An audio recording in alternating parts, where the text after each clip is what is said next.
Anda pasti pernah kan datang ke acara networking. Ingat nggak sih kadang suasananya tuh, aduh, kaku banget, Haha, iya iya, sering ya kayak gitu. penuh basa-basi yang ya ampun itu lagi. Rasanya semua orang datang cuma formalitas aja, tukaran kartu nama, terus kayak pengen cepet-cepet pulang gitu. Persis, kayak nggak ada jiwanya gitu ya acaranya. Nah, sekarang coba deh dibalik situasinya. Bayangin sebuah pertemuan mungkin ya makan malam kecil aja, atau acara yang agak gedean dikit, tapi pas pulang tuh rasanya beda. Anda ngerasa beneran nyambung sama orang baru, dapat ide seger, pokoknya acara itu nempel di kepala. Nah, itu dia. Perbedaan antara yang pertama tadi, yang kaku, sama yang kedua, yang berkesan, itu yang mau kita kupas tuntas hari ini. Betul. Kita bakal nyelamin bab 12 dari bukunya Super Connector, fokusnya pas banget, menciptakan pengalaman luar biasa. Kata kuncinya di sini tuh pengalaman. Iya, bukan cuma soal logistik ngatur orang ketemu di satu tempat. Tapi gimana kita ngerancang sesuatu yang lebih gitulah. Di buku ini malah disebutnya kejadian atau happening. Sengaja dirancang biar unik, berkesan, dan yang penting nih, numbuhin hubungan autentik. Wah, happening, keren istilahnya. Oke, jadi misi kita di pembahasan mendalam kali ini, kita mau coba bedah ya, kenapa sih acara-acara standar itu seringnya gitu-gitu aja, nggak maksimal potensinya. Dan yang lebih penting lagi, Dan yang lebih penting lagi, kita pengen kasih Anda, pendengar kita nih, semacam kerangka berpikir sama langkah praktisnya. Gimana caranya Anda bisa ngerancang pertemuan yang lebih berarti, yang beneran bangun koneksi tulus. Nggak peduli skalanya segede apa. mau pertemuan kecil atau besar, prinsipnya bisa dipakai ya. Siap lah ya, ngubah pertemuan biasa jadi sesuatu yang, wah, luar biasa. Mari kita mulai bedahnya. Yuk. Oke, pertanyaan dasarnya dulu kali ya. Kenapa sih mesti repot-repot bikin pengalaman luar biasa? Emang kenapa kalau kumpul biasa aja kan lebih gampang? Nah, itu dia. Buku ini, bab 12 ini, mulainya justru dari situ. Ngasih lihat contoh-contoh kegagalan. Oh ya, contohnya gimana tuh? Ada cerita darah Bruce Stein, dia kan sukses tuh sama networking under 40. Tapi sebelumnya, dia cerita pengalamannya ikut acara networking yang super canggung. Itu benar-benar bikin dia frustrasi. Jadi berangkat dari pengalaman pribadi yang kurang enak ya? Iya. Atau contoh lain, awal-awalnya YIEC, Young Entrepreneur Council, acara pertama mereka itu katanya gagal total. Bayangin aja, makan siang tapi semua diem, canggung gitu. Aduh, kebayang awkwardnya. Terus sesi perkenalannya juga ngebosenin banget. Dan parahnya, fokus acaranya malah lebih ke promosi YC-nya sendiri, bukan ke anggota atau pesertanya butuh apa. Oke. Jadi titik lemahnya di situ ya. Terlalu fokus ke diri sendiri, bukan ke peserta. Betul. Kegagalan kayak gitu tuh sering banget akarnya karena sifatnya yang transaksional. Orang datang mikirnya, gue bisa dapat apa nih dari sini? Fokusnya sempit, cuma keuntungan pribadi jangka pendek. Iya sih. Seringnya gitu. Nah, kalau konsep pengalaman luar biasa ini, pendekatannya beda banget. Fundamental. Tujuannya itu bangun sesuatu yang lebih dalam, lebih awet. Lebih dari sekedar tukar kartu nama ya berarti. Jauh. Ini soal nyiptain memori bareng. Bangun semacam tradisi kecil-kecilan mungkin. Numbuhin loyalitas yang organik. Dan yang paling penting banget nih, nanemin rasa percaya. Trust. Kepercayaan, oke. Kenapa itu krusial? Karena kepercayaan itu fondasinya. Kalau udah percaya, percakapan bisa jadi lebih jujur, lebih terbuka, lebih otentik. Nggak pakai topeng lagi gitu. Jadi ini benar-benar pergeseran paradigma ya. Bukan lagi soal ngambil untung, tapi lebih ke ngasih nilai dan bangun fondasi hubungan dulu. Tepat sekali. Persis. Pas Anda fokus ngerancang pengalaman yang beneran ngasih nilai tulus ke orang lain, efek sampingnya itu kuat banget. Efek sampingnya gimana tuh? Ya, secara alami, Anda mulai dilihat sebagai pusat pengaruh yang positif, sebagai pemberi utama atau kontributor kunci di jaringan atau komunitas Anda. Orang jadi respect. Jadi bukan cuma ngumpulin kontak, tapi benar-benar ngebina hubungan ya? Iya, itu dia.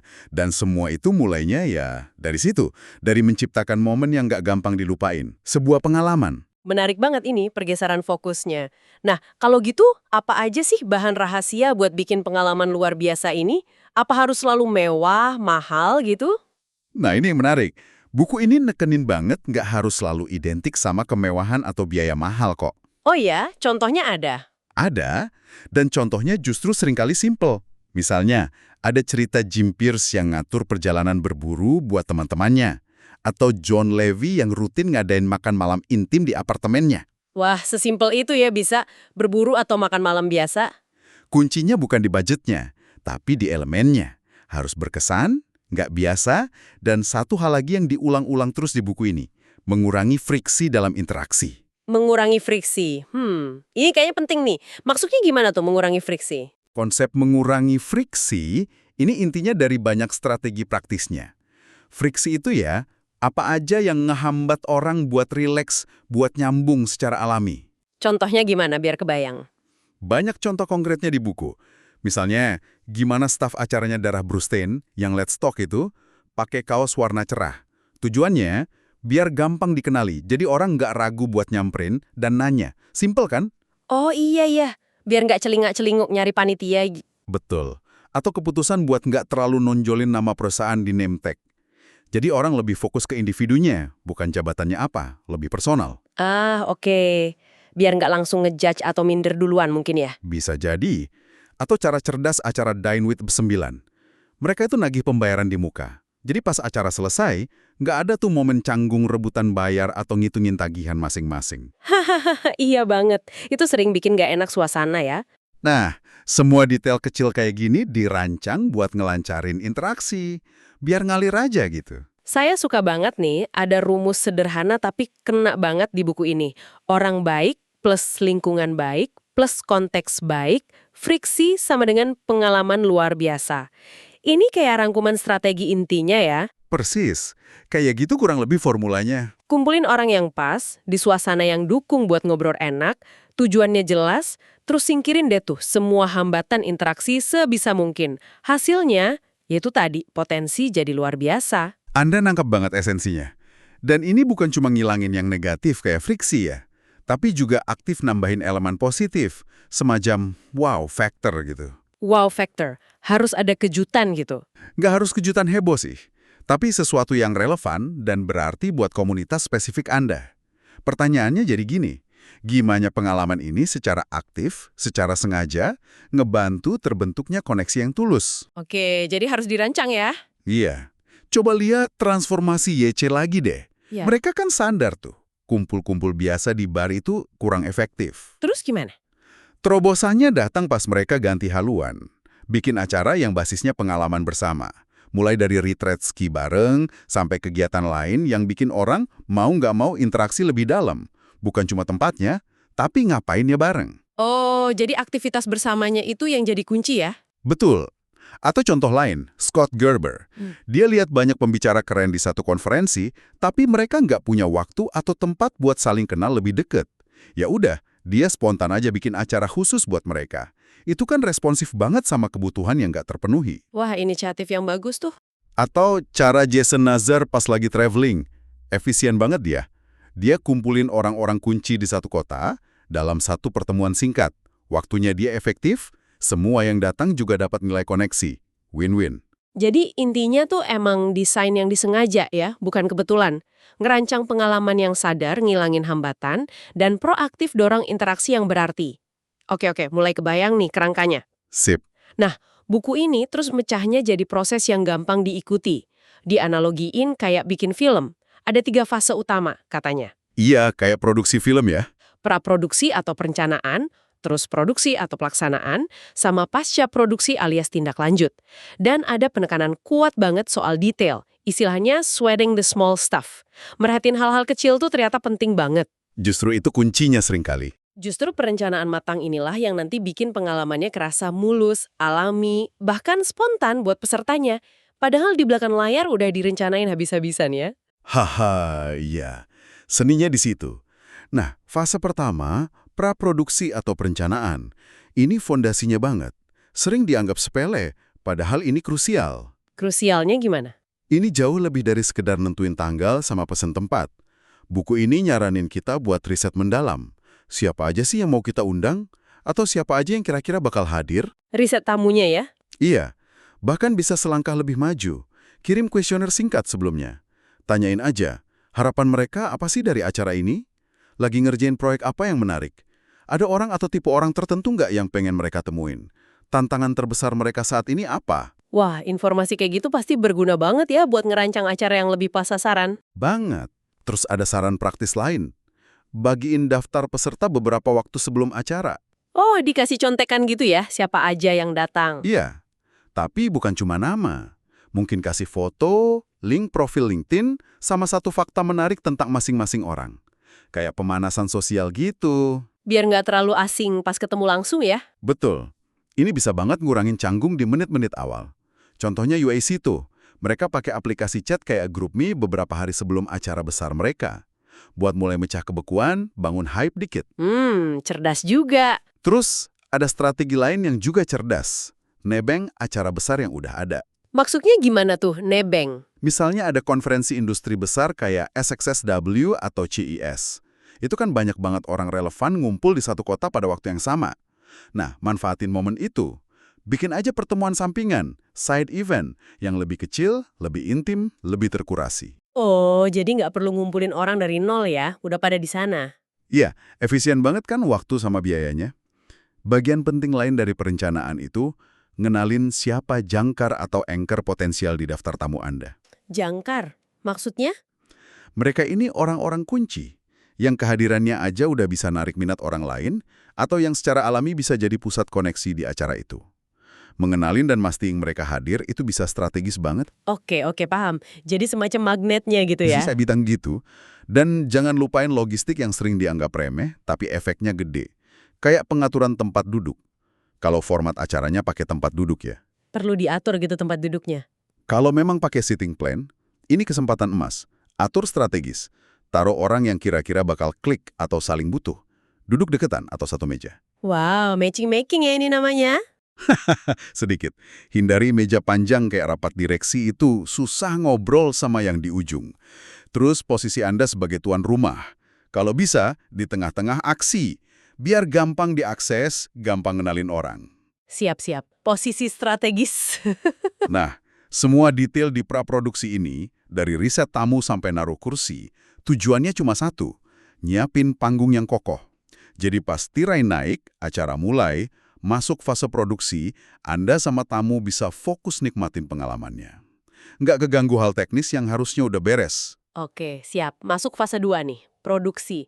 Pas acaranya berlangsung. Di sini semua rencana diuji ya. Betul, momen kebenarannya. Fokus utamanya berarti eksekusi yang mulus sama ciptain atmosfer yang pas. Suasananya mesti alami, ngalir gitu ya. Jangan kaku atau kebanyakan struktur acara yang malah bikin mati gaya. Iya, jangan terlalu formal, biarin cair aja. Peran Anda sebagai tuan rumah di fase ini penting banget. Bukan cuma nyambut di depan pintu. Tapi, Jadi fasilitator aktif, bergerak keliling, kenalin orang satu sama lain, apalagi di awal-awal pas orang mungkin masih malu-malu. Buku ini kasih saran bagus.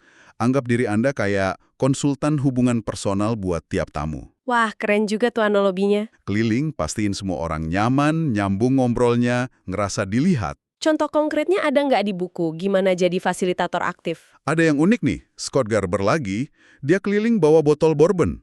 Tentu ini konteksnya spesifik ya, nggak semua acara cocok. Iya juga. Tapi tujuannya jelas, mecah kebekuan, mulai obrolan dengan cara yang nggak biasa dan santai. Atau aturan perkenalan 30 detik ala YEC, itu efektif banget. Gimana tuh aturan 30 detiknya? Cukup sebutin nama perusahaan, terus satu hal spesifik yang lagi Anda butuhin bantuannya terkait bisnis, dan satu area keahlian di mana Anda bisa bantu orang lain. Cepat, padat, to the point. Dan ngasih kail buat orang lain nanggepin. Wah menarik tuh. Jadi langsung jelas kebutuhannya apa, bisa nawarin apa. Iya. Saya juga suka tips buat nggak ragu banggain atau nyorot pencapaian peserta lain pas ngenalin mereka. Tapi ya tulus ya, jangan dibuat-buat. Oh, jadi pas ngenalin orang, kita ceritain achievement-nya. Gitu. Ya, kayak yang sering dilakuin Scott Gerber. Kenalin nih John, dia baru aja sukses jual perusahaannya. Atau ini Sally, startupnya baru dapat pendanaan seri B loh. Wah, itu pasti bikin orang yang dikenalin seneng ya. Dan yang diajak kenalan, jadi dapat konteks menarik. Betul. Rasanya lebih hangat daripada cuma nyebut jabatan formal kan? Dan tujuan akhir dari semua fasilitasi aktif ini, yaitu tadi, dorong komunikasi yang jujur dan dalam. Bukan cuma basa-basi. Bukan cuma obrolan permukaan ya. Anda perlu secara sadar nyiptain lingkungan yang aman secara psikologis. Tempat di mana orang ngerasa cukup nyaman buat sedikit nurunin topeng profesionalnya, sedikit rentan, vulnerable. Mungkin cerita tantangan nyata yang lagi dihadapi, bukan cuma pamer sukses terus. Justru kerentanan itu yang bikin nyambung ya. Seringkali begitu.